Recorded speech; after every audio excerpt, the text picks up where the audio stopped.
Bismillahirrahmanirrahim.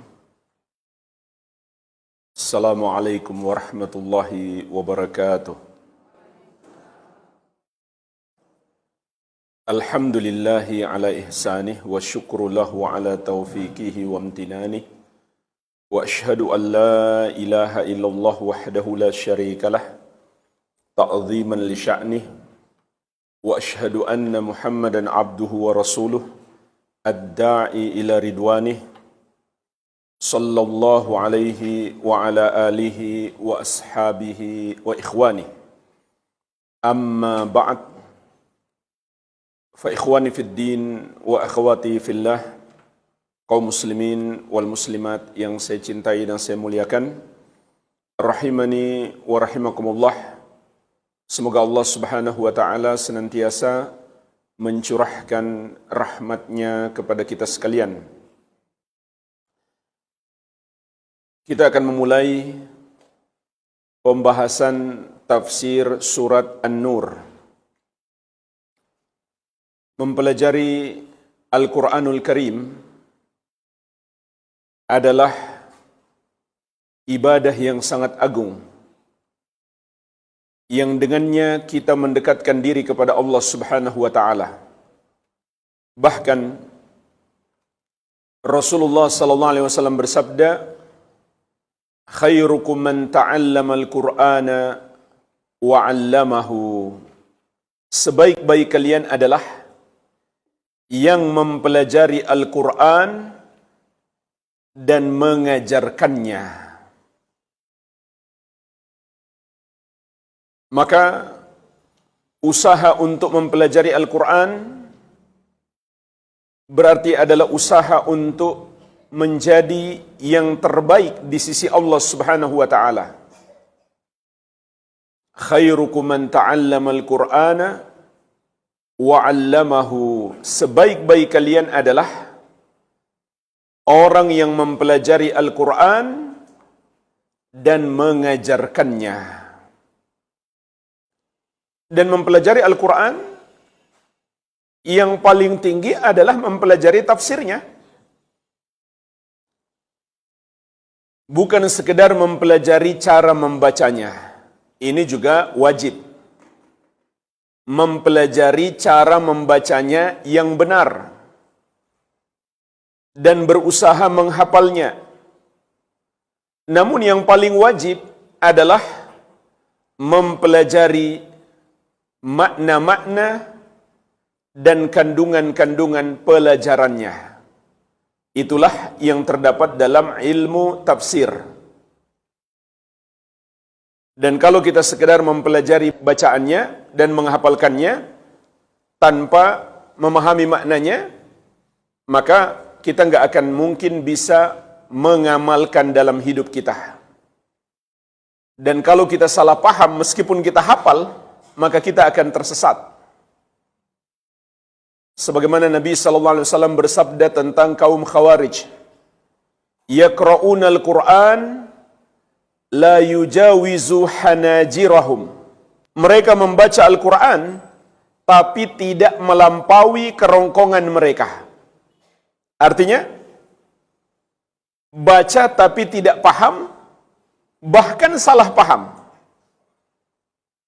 Karena mereka tidak memahami dengan pemahaman yang benar, yaitu merujuk kepada para sahabat radhiyallahu ta'ala anhum ajma'in. Oleh karenanya jamaah sekalian, suatu nikmat yang sangat besar apabila Allah subhanahu wa ta'ala menganugerahkan kepada kita untuk mempelajari tafsir Al-Quran. Dan kita akan mempelajari tafsir surat An-Nur. Para ulama ahli tafsir menyebutkan, wa kataba Umar radhiyallahu anhu ila ahli al-Kufah. Sahabat yang mulia Umar bin Al-Khattab radhiyallahu anhu, ketika beliau menjabat menjadi khalifah, menjadi pemimpin kaum muslimin, menulis surat sebagai ketetapan seorang pemimpin untuk penduduk Kufah. Apa isinya? Allimu nisa'akum surat An-Nur. ajarkanlah kepada para wanita kalian surat An-Nur. Jadi surat ini sangat ditekankan bagi kaum wanita untuk mempelajarinya. Karena di dalamnya ada hukum-hukum tentang kaum wanita. Imam Al-Qurtubi rahimahullah dalam tafsir beliau mengatakan, maqsudu hadhihi surah dzikru ahkamil afaf was satr. Maksud surat ini adalah penyebutan hukum-hukum untuk menjaga kesucian diri bagi wanita dan hijab. Jadi para sahabat radhiyallahu taala anhum ajma'in memberi perhatian khusus untuk mengajarkan surat An-Nur kepada kaum wanita. Dan ulama ahli tafsir sepakat surat An-Nur adalah madaniyah, bukan makkiyah. Artinya diturunkan setelah hijrah Nabi Muhammad sallallahu alaihi wasallam. Mari kita mulai dari ayat yang pertama. Allah Subhanahu wa taala berfirman, Suratun anzalnaha wa faradnaha wa anzalna fiha ayatin bayyinatin la'allakum tadhakkarun. Ini adalah satu surat yang kami turunkan dan kami wajibkan untuk menjalankan hukum-hukum yang ada di dalamnya, dan kami turunkan di dalamnya ayat-ayat yang jelas agar kamu dapat memetik pelajaran. Inilah ayat yang pertama. Dari ayat yang pertama ini kita dapat memetik 5 pelajaran penting. Tentu banyak sekali pelajaran, namun di kesempatan ini kita batasi 5 pelajaran. Pelajaran yang pertama, dalam ayat ini terkandung peringatan untuk kita memiliki perhatian yang besar dan pengagungan terhadap Al-Quran. Sebagaimana kata Imam Ibn Katsir rahimahullah dalam tafsir beliau, hadhihi suratun anzalnaha. Maksud ayat ini adalah surat yang kami turunkan, fihi tanbihun alal i'tina' biha wala yanfi ma adaha. Di dalamnya ada peringatan untuk memperhatikannya, namun tentu tidak menafikan selain surat ini. Jadi Allah mulai dengan, ini adalah surat yang kami turunkan. Maksudnya, kalau begitu kamu harus perhatikan dengan baik. Allah ingatkan agar kita perhatikan, namun tidak menafikan untuk memperhatikan juga surat-surat yang lain. Imam Al-Qurtubi rahimahullah dalam tafsir beliau juga menjelaskan, was-suratu fil lughah ismun lil manzilati syarifah. Surat di dalam bahasa Arab adalah nama untuk kedudukan yang mulia. Walidzalika summiyati surah minal Qur'an surah. Oleh karena itu, surat Al-Quran disebut surat. Kenapa? Karena surat-surat dalam Al-Quran tentu memiliki kedudukan yang mulia. Jadi secara bahasa, surat itu sesuatu yang memiliki kemuliaan. Makanya surat-surat Al-Quran dinamakan surat. Berarti Allah ingatkan di awal ayat, Suratun anzalnaha. Ini adalah surat yang kami turunkan untuk kita muliakan, untuk kita agungkan. Dan ketahuilah jemaah sekalian, mengagungkan bersama dengan mencintai adalah dua pondasi keimanan. Terhadap semua yang kita imani, mesti dibangun di atas dua pondasi ini, cinta dan pengagungan. Kita beriman kepada Allah Subhanahu wa taala, berarti kita mencintainya dan mengagungkannya. Maka konsekuensinya, kita juga mencintai dan mengagungkan syariatnya, ayat-ayatnya, hadis-hadis nabinya sallallahu alaihi wasallam. Dan di surat Al-Baqarah ayat 165 Allah sebutkan bagaimana kecintaan orang-orang beriman kepada Allah Subhanahu wa taala. Wa minan nasi may yattakhidhu min dunillahi andada yuhibbunahum kahubbillah walladzina amanu asyaddu hubban lillah. Dan di antara manusia ada orang-orang yang menjadikan selain Allah sebagai tandingan-tandingan bagi Allah, yaitu mereka mempersekutukan Allah dengan makhluk. Bagaimana cara mereka mempersekutukan? Yuhibbunahum kahubbillah. Mereka mencintai makhluk-makhluk itu seperti cinta mereka kepada Allah. Jadi mereka samakan cinta kepada makhluk dengan cinta mereka kepada Allah, maka itu syirik. Kemudian Allah tegaskan, walladzina amanu asyaddu hubban lillah. Adapun orang-orang yang beriman, lebih kuat cinta mereka kepada Allah daripada orang-orang musyrik itu. Oleh karenanya jemaah sekalian, membenci satu ajaran syariat membatalkan keislaman, atau membenci satu ajaran Islam atau satu surat dalam Al-Quran atau satu ayat ataupun satu hadis Nabi sallallahu alaihi wasallam, maka ini pembatal keislaman. Kenapa? Karena itu menghancurkan pondasi keimanan, yaitu cinta. Di surat Muhammad ayat ke-9 Allah Subhanahu wa taala menegaskan, "Dzalika bi annahum karihu ma anzalallah fa ahbata a'malahum." Yang demikian itu Allah sesatkan mereka karena mereka membenci ajaran yang Allah turunkan, maka Allah menghapuskan amalan mereka. Kemudian pokok keimanan yang kedua adalah pengagungan.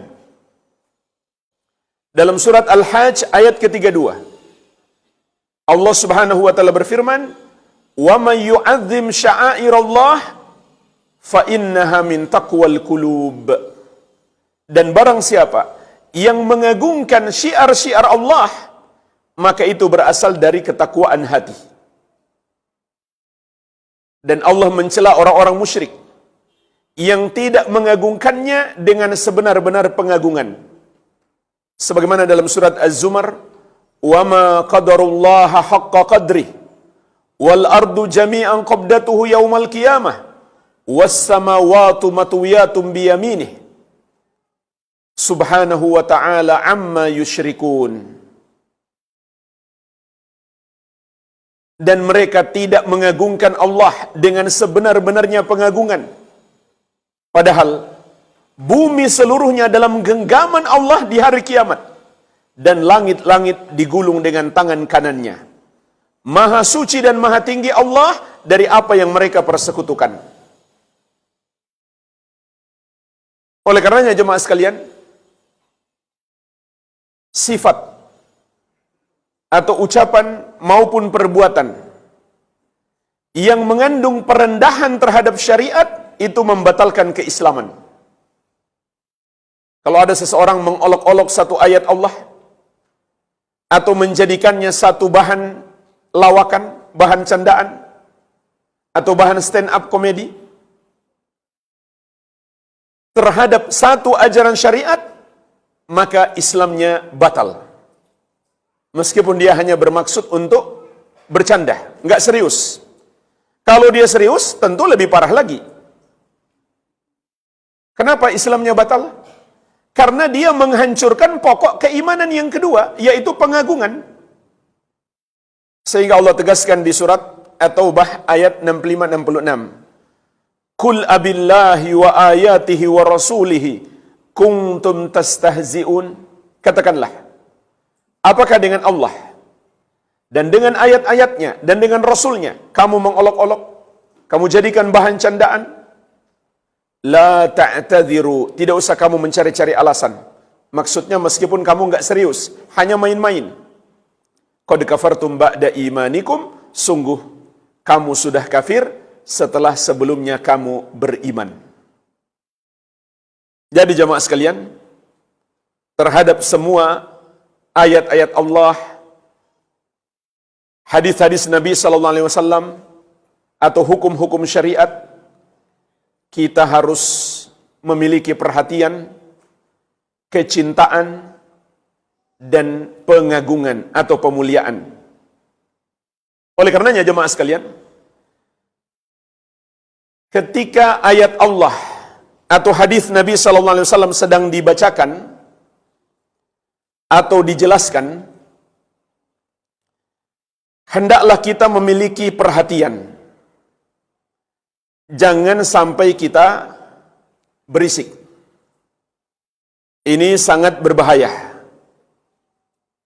Berisik di majelis ilmu itu sangat berbahaya. Kita ke majelis ilmu untuk dapat pahala kan?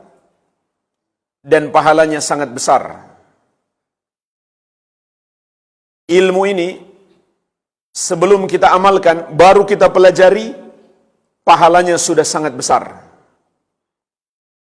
Kenapa? Karena tatkala kita menuntut ilmu, di situ ada cinta dan pengagungan, sehingga dia bernilai ibadah.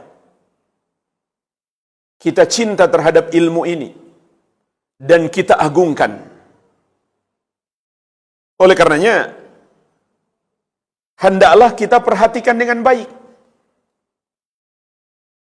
Jangan kita ngobrol ketika majelis ilmu sedang diadakan. Jangan main HP. Jangan tutup mata. Jangan tidur maksudnya. Perhatikan dengan baik. Dan yang paling berbahaya kalau kita berisik di majelis ilmu, saat ayat Al-Quran atau hadis Nabi SAW sedang disampaikan. Apa akibatnya? Kita bukan dapat pahala, malah dapat dosa besar, ditambah amalan kita terhapus. Sebagaimana Allah ingatkan dalam surat Al-Hujurat ayat kedua. Ya ayyuhalladzina amanu, la tarfa'u aswatakum fawqa sawtin nabi, wa la tajharu lahu bil qawli ka jahri ba'dikum li ba'd, an tahbata a'malukum, wa antum la tash'urun. Wahai orang-orang yang beriman, janganlah kamu mengangkat suara melebihi suara Nabi, dan janganlah kamu mengeraskan suara kepada beliau seperti kamu mengeraskan suara kepada sebagian kamu, karena akan terhapus amalanmu dan kamu tidak menyadarinya. Jadi Allah ingatkan kita, jangan mengangkat suara melebihi suara Nabi, dan jangan mengeraskan suara kepada beliau seperti ketika kita berbicara dengan teman kita. Akibatnya apa? Amalan akan terhapus tanpa disadari. Pertanyaannya jemaah sekalian, apakah ayat ini masih berlaku sampai sekarang? Jawabannya masih. Kapan itu? Dalam dua keadaan. Yang pertama, di dekat kubur Nabi Muhammad sallallahu alaihi wasallam.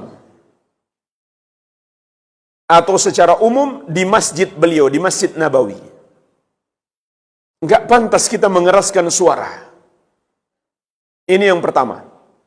Yang kedua, tatkala hadis-hadis Nabi sallallahu alaihi wasallam sedang disampaikan. Apalagi Al-Quran, tentu lebih parah lagi kalau begitu, jika kita berisik. Jadi, masih berlaku dalam dua keadaan ini. Kalau kita berisik, mengeraskan suara saat ayat dan hadis disampaikan, akibatnya apa? Amalan kita terhapus. Subhanallah. Pergi ke majelis ilmu untuk dapat pahala, malah hilang pahala. Terhapus amalan-amalannya. Jadi hati-hati. Terhadap ayat dan hadis, kita harus memiliki pengagungan. Itulah nilai ibadah di majelis ilmu. Ada cinta dan pengagungan. Kita masuk pelajaran yang kedua. Surat An-Nur ayat pertama memberi pelajaran kepada kita bahwa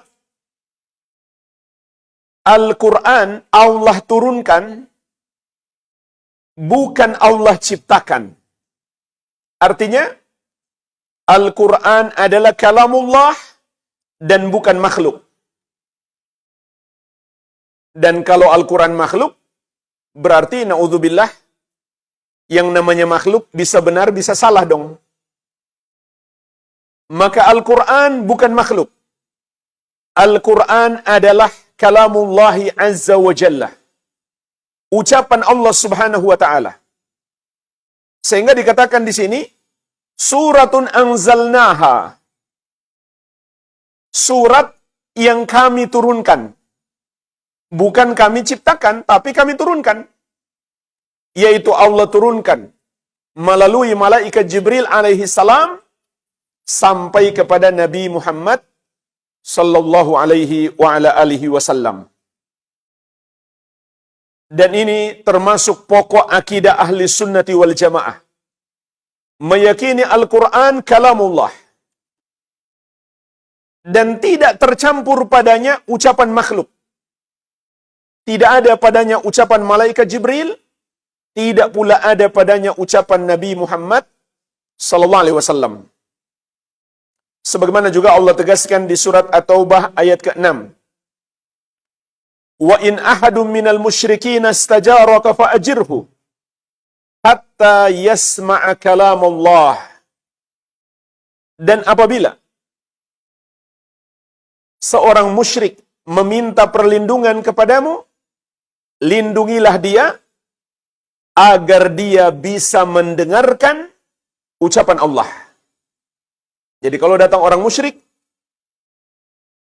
maka jadikan itu peluang untuk mendakwahinya. Agar dia bisa mendengar kalam Allah, ucapan Allah subhanahu wa ta'ala. Maka ayat ini menegaskan Al-Quran adalah ucapan Allah tabaraka wa ta'ala dan bukan makhluk. Dan ulama ahli sunnah sepakat, tidak ada perbedaan pendapat. Seluruh ulama ahli sunnah dari seluruh madhab, baik Hanafi, Maliki, Syafi'i, Hambali, Zahiri, dan yang lainnya. Semuanya sepakat. Al-Quran adalah kalamullah, dan barang siapa yang mengatakan Al-Quran adalah makhluk, maka dia kafir. Murtad, keluar dari Islam. Ini disepakati seluruh ulama Islam. Tidak ada perbedaan pendapat. Oleh karenanya, ulama Islam juga mengkafirkan golongan Jahmiyah. Golongan yang mengatakan Al-Quran itu makhluk. Maka Ahlus Sunnah mengimani Al-Quran itu adalah ucapan Allah. Allah berbicara mengucapkannya secara hakiki. Dengan suara dan huruf-huruf yang ada padanya. Tapi keyakinan Ahlus Sunnah Al-Quran adalah kalamullah. Itu tidak sama dengan keyakinan Asy'ariyah dan Maturidiyah. Ini dua golongan yang sering dianggap Ahlus Sunnah secara mutlak. Padahal dalam banyak akidah masih menyelisihi ahli sunnah. Bahkan dalam akidah yang sangat pokok.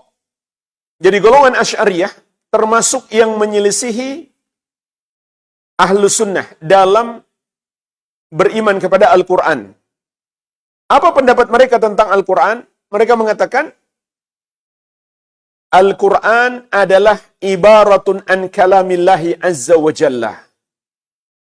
Al-Quran itu hanya ibarat atau ungkapan tentang ucapan Allah. Jadi maksud mereka, itu bukan Allah yang berucap. Karena ini dibangun di atas kebatilan akidah mereka. Jadi menurut mereka, Allah memang memiliki sifat al-kalam, berbicara. Tapi Allah tidak lagi berbicara. Na'udzubillah.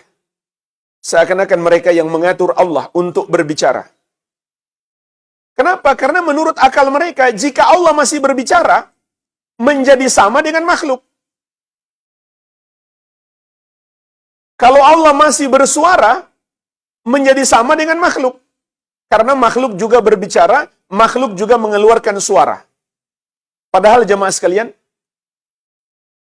antara satu manusia dengan manusia lain saja, cara berbicaranya berbeda.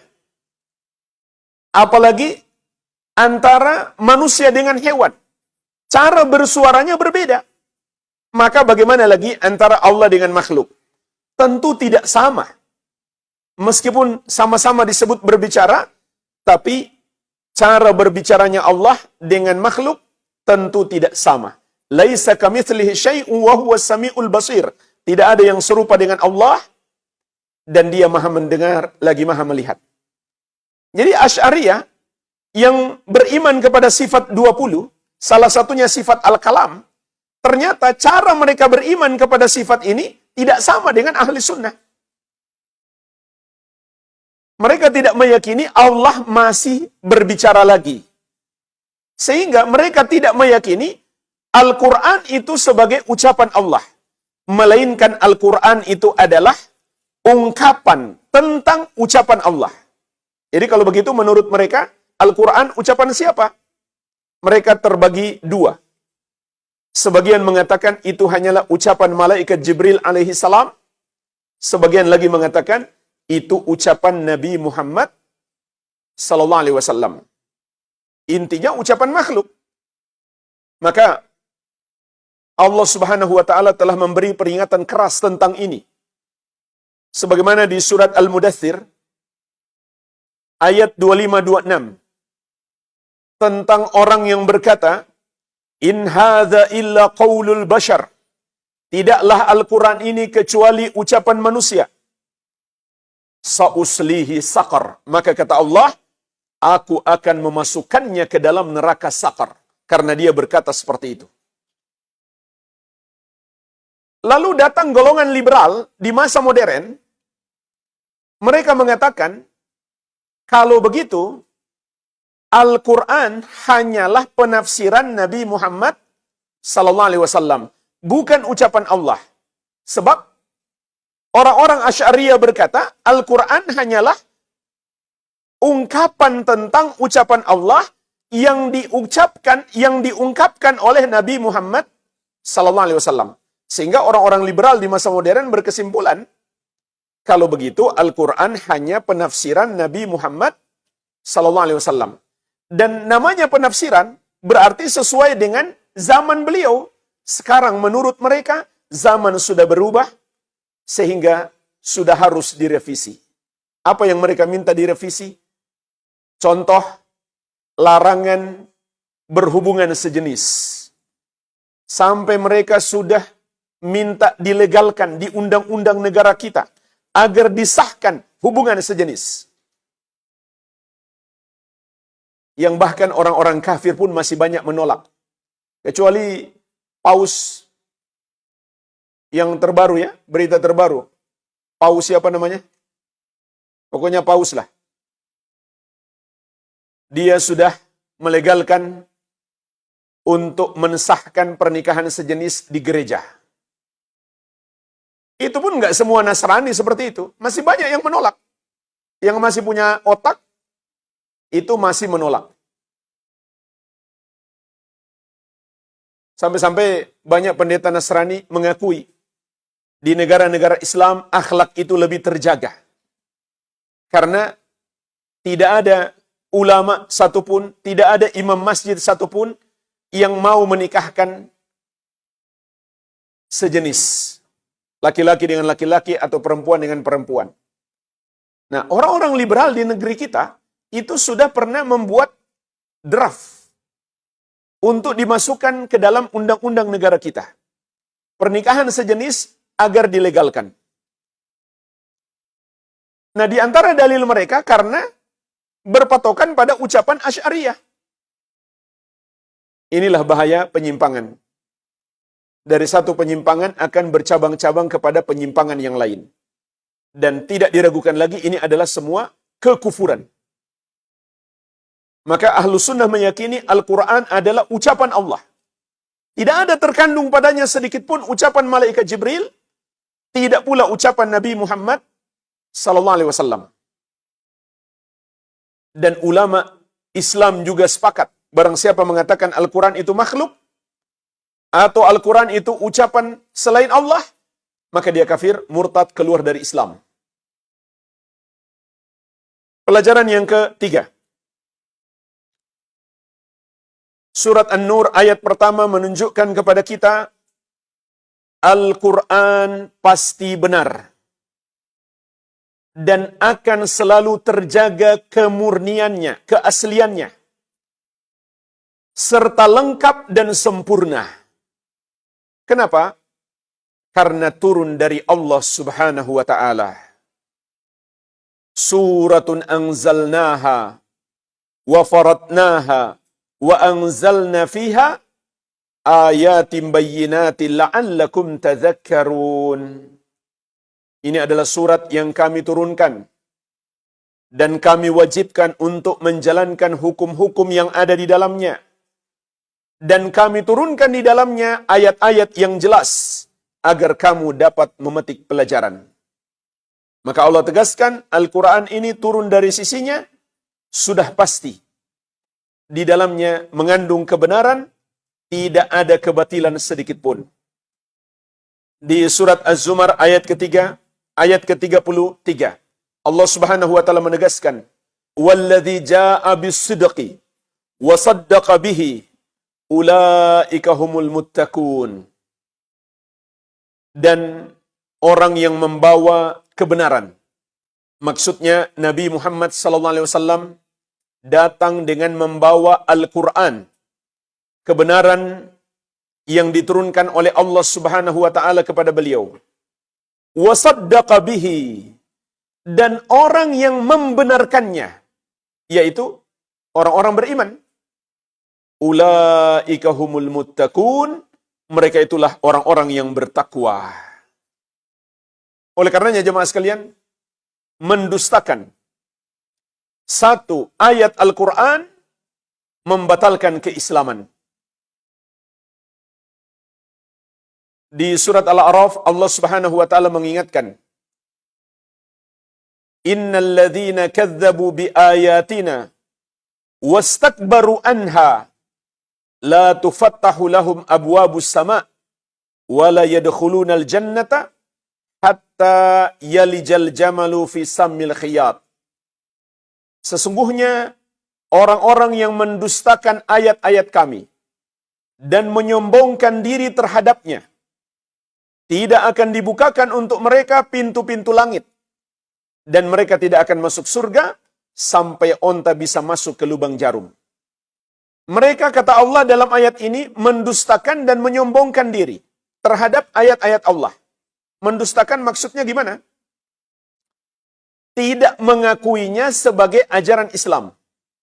Contoh, Allah turunkan ayat tentang syariat berjilbab, tapi mereka bilang itu hanyalah budaya Arab, bukan ajaran Islam.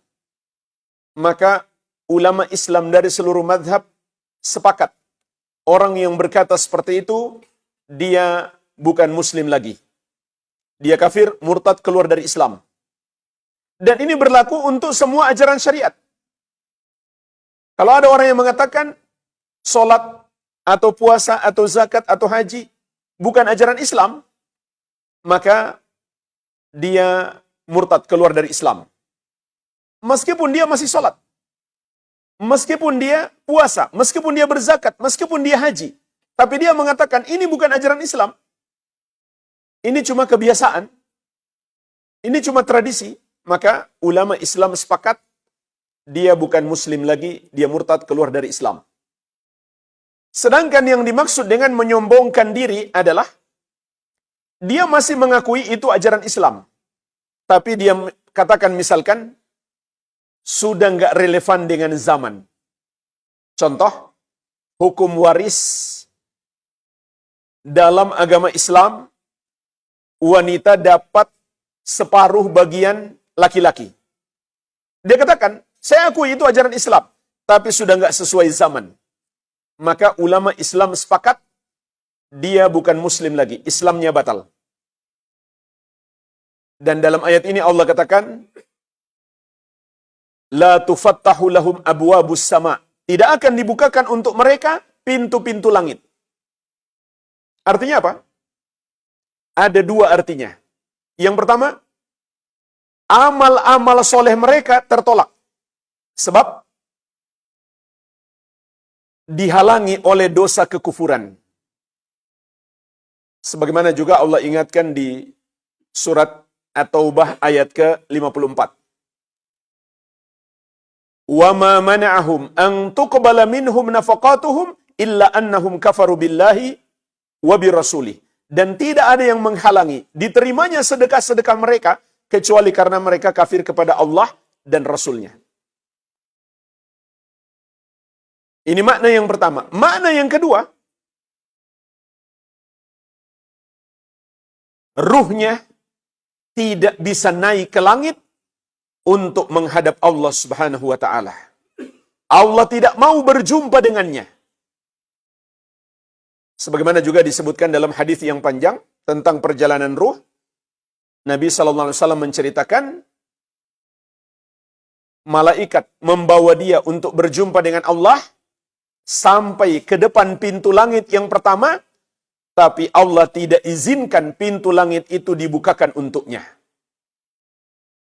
Kemudian Nabi sallallahu alaihi wasallam menyebutkan bagaimana nasibnya. Dia dilempar. Dan pelemparan ini Allah sebutkan juga di surat Al-Hajj. Wa may yusyrik billahi fa ka'annama kharra minas sama'i fatakhtafuhu tayr aw tahwi bihi ar-rih fi makanin sahiq. Dan barang siapa yang mempersekutukan Allah, maka seakan dia jatuh dari langit, kemudian disambar oleh burung atau diterbangkan oleh angin sampai ke tempat yang sangat jauh. Ternyata makna ayat ini, kata Nabi SAW, dia dilempar beneran. Dari langit ke bumi, ke kuburannya. Sampai menyatu lagi dengan jasadnya untuk menghadapi malaikat Munkar dan Nakir, kemudian mendapatkan azab kubur. Menunjukkan dia bukan muslim lagi. Dan dia tidak bisa menjawab pertanyaan malaikat Munkar dan Nakir. Dan Allah tegaskan juga, wala yadkhulunal jannata hatta yalijal jamalu fi sammil khiyat. Mereka tidak akan masuk surga sampai onta bisa masuk ke lubang jarum. Artinya, mereka kekal di neraka. Menunjukkan bahwa mendustakan atau menyombongkan diri terhadap satu ayat Allah atau satu syariatnya atau hadis nabinya sallallahu alaihi wasallam adalah kekufuran. Dan juga jamaah sekalian, tentang Al-Quran akan selalu terjaga. Allah tegaskan di surat Al-Hijr ayat ke-9. Inna nahnu nazzalna dzikra wa inna lahu lahafidhun. Sesungguhnya kamilah yang menurunkan az-zikir dan kamilah yang akan menjaganya. Az-zikir di sini maknanya mencakup Al-Quran dan Sunnah. Juga di surat Fussilat ayat ke-42 Allah tegaskan, la ya'tihil batil min baini yadayhi wala min khalfihi tanzilum min hakimin hamid. Al-Quran itu tidak dapat didatangi oleh kebatilan, baik dari arah depan maupun dari arah belakang. Artinya apa jemaah sekalian? Nggak akan bisa ditambah dan dikurangi, kecuali pasti diketahui oleh umat Islam. Sehingga Allah mudahkan kita untuk menghafal Al-Quran. Anak-anak kecil pun sudah banyak yang hafal Quran 30 juz. Tanzilum min hakimin hamid. Diturunkan dari Allah yang maha hikmah lagi maha terpuji. Surat Fussilat ayat ke-42. Jadi, Allah yang menurunkan Al-Quran, Allah pula yang menjamin akan selalu terjaga. Dan juga jemaah sekalian, karena Allah yang menurunkan Al-Quran, maka Allah maha mampu untuk menyempurnakannya. Sehingga di surat Al-Ma'idah ayat ketiga Allah menegaskan, Al-yawma akmaltu lakum dinakum, wa atmamtu alaikum ni'mati, wa raditu lakumul islam madina.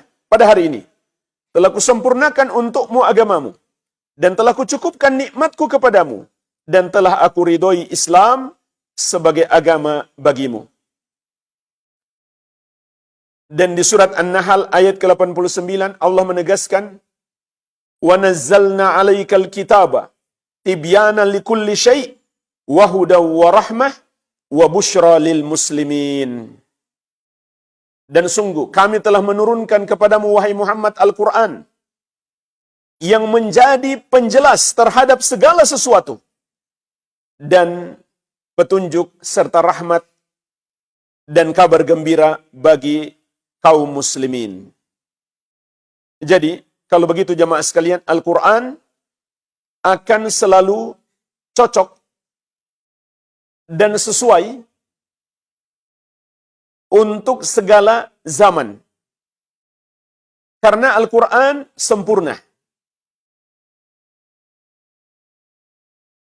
Dan semua yang kita butuhkan untuk meraih kebahagiaan di dunia dan di akhirat sudah ada di dalam Al-Quran.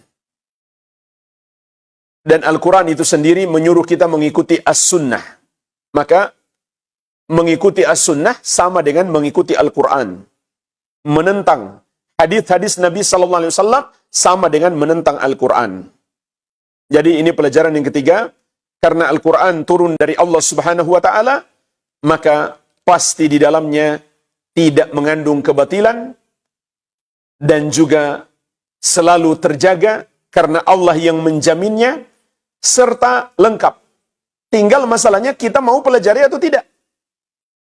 Sayangnya jemaah sekalian, di negeri-negeri kaum muslimin, di berbagai fakultas, apakah fakultas hukum, ekonomi, politik, undang-undang, yang mereka pelajari bukan hukum-hukum atau teori-teori ekonomi dan perundang-undangan ataupun pemerintahan dan kenegaraan dari Al-Quran dan Sunnah. Tapi dari mana? Dari kepala-kepala orang kafir. Yang dia cara cebok saja nggak tahu. Kok kita percayakan kepadanya untuk mempelajari bagaimana mengurus hidup kita? Padahal di dalam Al-Quran sudah sempurna. Makanya jangan heran kalau di negeri-negeri kaum muslimin lebih banyak lembaga ribawinya daripada lembaga syariahnya. Jangan heran kalau negara dan pemerintahan carut-marut. Karena dulu yang mereka pelajari bukan cara bernegara, bukan cara mengatur ekonomi sesuai dengan syariat.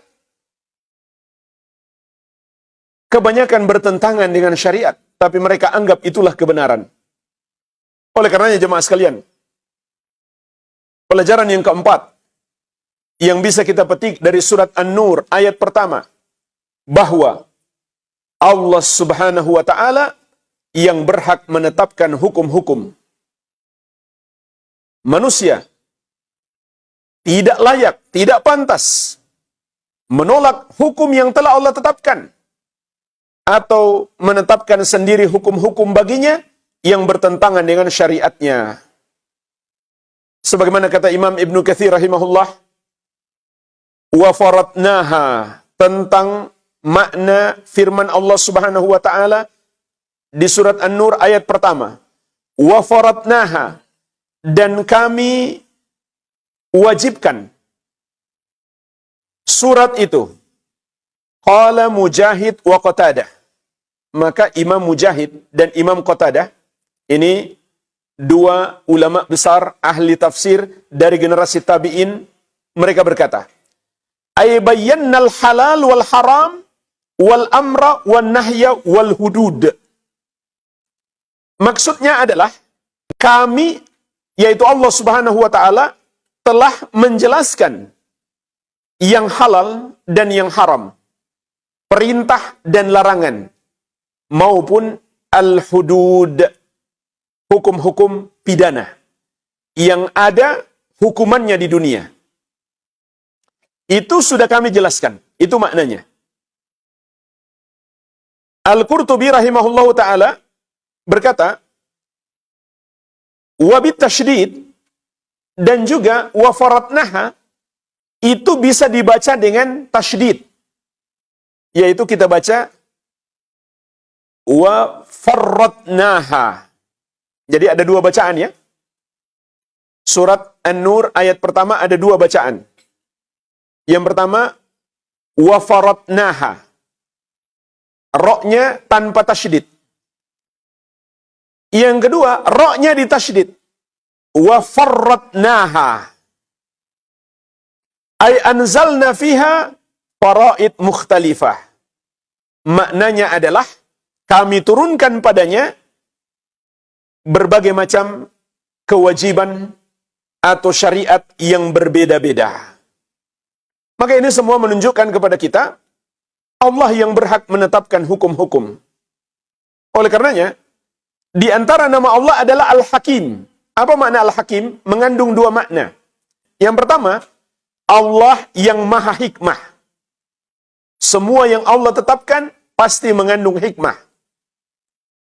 Yang kedua, Allah yang maha menetapkan hukum. Sama dengan Al-Hakam. Al-Hakam juga nama Allah. Artinya, Allah yang maha menetapkan hukum, yang apabila dia sudah menetapkan hukum, tidaklah layak bagi kita untuk menolaknya. Itu arti Al-Hakim dan Al-Hakam. Dan di surat Al-Kahfi ayat ke-26, Allah Subhanahu wa taala menegaskan, wala yusyriku fi hukmihi ahada.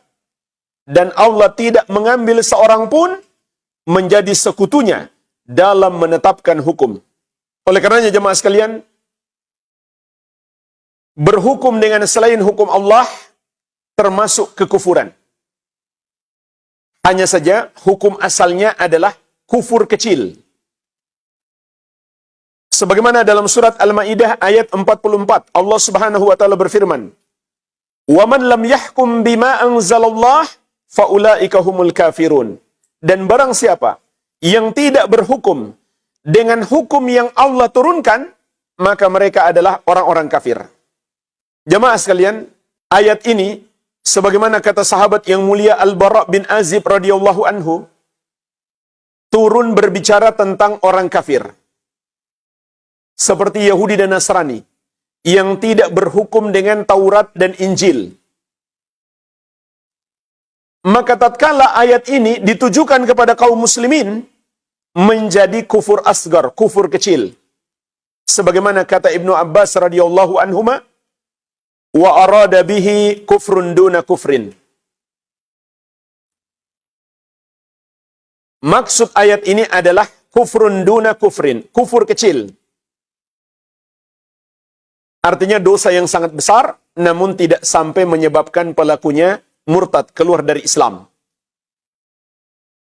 Tetapi bisa saja orang yang berhukum dengan selain syariat menjadi murtad, keluar dari Islam. Kapan itu terjadi? Dalam 5 keadaan. Yang pertama, apabila seseorang menghalalkan apa yang Allah haramkan atau sebaliknya mengharamkan apa yang Allah halalkan. Seperti dia mengatakan, khamar ini halal, maka dia bukan muslim lagi. Yang kedua, dia menolak atau mengingkari atau mendustakan atau menyombongkan diri terhadap hukum-hukum syariat. Sebagaimana sudah kita jelaskan tadi. Menolak, mengingkari, mendustakan atau menyombongkan diri terhadap hukum syariat adalah pembatal keislaman. Yang ketiga, dia sama sekali tidak berhukum dengan satupun syariat. Seperti nggak pernah sholat, nggak pernah mandi wajib, nikah nggak sesuai syariat. Sama sekali, satupun. Nggak dikhitan, satupun nggak ada. Maka itu nggak mungkin terjadi pada seorang muslim. Berarti dia memang kafir. Yang keempat, dia meyakini hukum buatan manusia kedudukannya sama dengan hukum Allah. Jadi terserah kita saja, kata dia. Mau pakai hukum buatan kita atau hukum syariat, bebas. Maka dia bukan muslim lagi. Dan yang kelima, ini yang paling parah. Dia menganggap hukum manusia lebih baik daripada hukum Allah. Maka dia bukan muslim lagi. Dan di surat Al-Maidah ayat ke-50 Allah Subhanahu wa taala mengingatkan, "Afa hukmal jahiliyati yabghun?" Apakah hukum jahiliyah yang mereka kehendaki? "Wa man ahsanu minallahi hukman liqaumi yuqinun." Dan siapakah yang lebih baik hukumnya daripada hukum Allah bagi orang-orang yang yakin, yaitu orang-orang yang beriman. Jadi ayat ini menegaskan, jemaah sekalian, semua hukum yang bertentangan dengan syariat itu dinamakan oleh Allah Subhanahu wa taala sebagai jahiliyah. Terserah itu mau disebut hukum, undang-undang, aturan, ataupun adat, atau tradisi, budaya bangsa, etika, moral, terserah. Kalau itu bertentangan dengan syariat, maka itu disebut jahiliyah. Dinisbatkan kepada al-jahal, kebodohan. Meskipun yang merumuskannya adalah para profesor doktor jebolan universitas ternama dari fakultas hukumnya. Kita jangan silau. Allah katakan mereka adalah orang-orang bodoh. Kalau mereka menetapkan hukum, merumuskan undang-undang yang bertentangan dengan syariat. Apalagi kalau yang merumuskannya cuma orang-orang yang nggak sekolah. Kenapa dia terpilih sehingga dia bisa merumuskan undang-undang? Karena dia punya uang untuk serangan fajar. Karena dia punya uang untuk kampanye. Padahal dia adalah penjahat. Nggak sekolah. Nggak mendalami ilmu hukum. Dia yang dipilih oleh masyarakat untuk merumuskan undang-undang. Maka, siapapun yang merumuskan, meskipun mereka sebut sebagai profesor doktor, kalau bertentangan dengan syariat, maka Allah namakan itu adalah jahiliyah, kebodohan. Maka kita jangan silau. Jadi, pada dasarnya, berhukum dengan selain syariat Allah, itu adalah kufur kecil, dosa yang sangat besar, belum sampai kufur besar, kecuali dalam 5 keadaan. Kita masuk pelajaran yang terakhir, yang kelima, yang bisa kita petik dari surat An-Nur ayat pertama. Bahwa hukum-hukum yang berlaku di masa Nabi SAW itu sampai akhir zaman. Sebagaimana kata Imam Ibnu Katsir rahimahullah, wa qala al-Bukhari, Imam Al-Bukhari berkata, wa man qara'a faradnaha. Dan di antara ulama membaca faradnaha. kami wajibkan hukum-hukum itu. Yaqul, kata Al-Bukhari, faradna alaikum wa ala man ba'dakum. Maksudnya kami wajibkan hukum-hukum dalam surat An-Nur ini kepada kalian dan kepada generasi setelah kalian. Juga berkata Imam Al-Qurtubi dalam tafsir beliau, wa faradnaha quri'a bi takhfifir ra. Makna firman Allah Subhanahu wa taala wa faradnaha dibaca dengan ra ditakhfif, artinya tidak ditasydid. Wa faradnaha, bukan farradnaha. Maka maknanya menjadi faradna alaikum wa ala man ba'dakum ma fiha minal ahkam. Kami wajibkan atas kalian dan kepada generasi setelah kalian semua hukum-hukum yang ada padanya, yang ada pada surat An-Nur ini maupun yang ada dalam Al-Quran secara umum. Jadi ini makna ayat. Sehingga hukum-hukum ini terus berlaku sampai hari kiamat. Dan juga jamaah sekalian, ulama Islam sepakat, barang siapa yang mengatakan ada satu hukum syariat yang sudah tidak relevan, maka dia bukan muslim lagi. Dari tadi saya sebutkan, ini kesepakatan ulama. Karena ini pokok-pokok akidah yang kita nggak boleh beda pendapat. Ulama dari seluruh mazhab, Hanafi, Maliki, Syafi'i, Hambali, Zahiri, maupun yang lainnya itu sepakat. Hukum syariat itu berlaku sampai akhir zaman. Kalau ada yang mengatakan misalkan, seperti yang kita contohkan tadi, hukum waris sudah nggak sesuai zaman. Wanita sekarang kan sudah emansipasi. Kenapa cuma dikasih separuh bagian laki-laki? Maka itu sudah nggak sesuai zaman. Harusnya disamakan. Maka orang yang berkata seperti ini, sepakat ulama Islam, dia bukan muslim lagi. Begitu pula orang yang berkata pengharaman khamar misalkan sudah nggak sesuai zaman. Karena kehidupan modern mengharuskan kita minum khamar. Na'udzubillah, maka dia bukan muslim lagi. Meskipun dia nggak pernah minum khamar. Tapi dia mengatakan, khamar sekarang halal bagi siapa yang mau. Dan sebaliknya, meskipun dia minum khamar, tapi dia tetap yakin khamar itu haram, maka dia masih muslim. Paham bedanya? Dia minum khamar, tapi dia tetap yakin khamar ini haram. Dia masih muslim atau tidak? Muslim.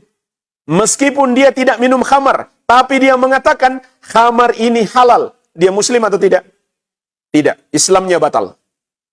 Jadi, bedakan antara mendustakan hukum khamar dan meminum khamar.